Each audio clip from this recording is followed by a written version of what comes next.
पहली पत्नी की सहमति के बिना मुस्लिम शख्स की दूसरी शादी का नहीं हो सकता रजिस्ट्रेशन।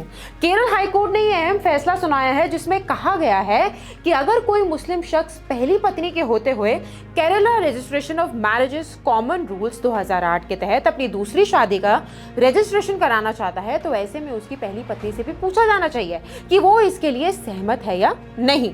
और अगर पहली पत्नी दूसरी शादी से सहमत नहीं है तो रजिस्ट्रार को दूसरी शादी की वैधता की पुष्टि करने के लिए सिविल कोर्ट में मामला भेजना होगा।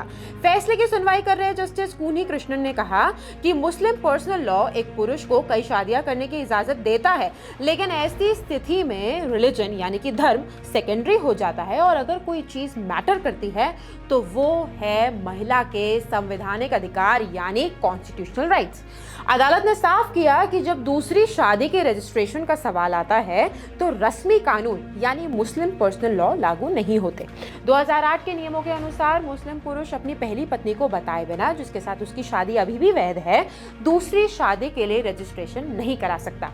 अदालत ने कहा कि मुस्लिम पत्नी अपनी पति की दूसरी शादी के रजिस्ट्रेशन के दौरान मूक दर्शक नहीं बनी रह सकती। ऐसी स्थिति में पहली पत्नी को सुनवाई का अवसर देना जरूरी है।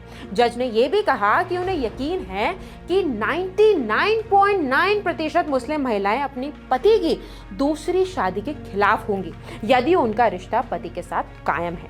दरअसल केरल हाई कोर्ट ने एक मुस्लिम शख्स और उसकी दूसरी पत्नी की रिट याचिका पर सुनवाई कर रहा था, लेकिन ग्राम पंचायत ने शख्स की दूसरी शादी का रजिस्ट्रेशन करने से इनकार कर दिया, जिसके बाद दोनों ने अदालत का रुख किया। लेकिन इन्हीं टिप्पणियों के बाद अदालत ने याचिकाकर्ता और उसकी दूसरी पत्नी की अर्जी खारिज कर दी। आप क्या कहेंगे केरल हाईकोर्ट के इस फैसले पर?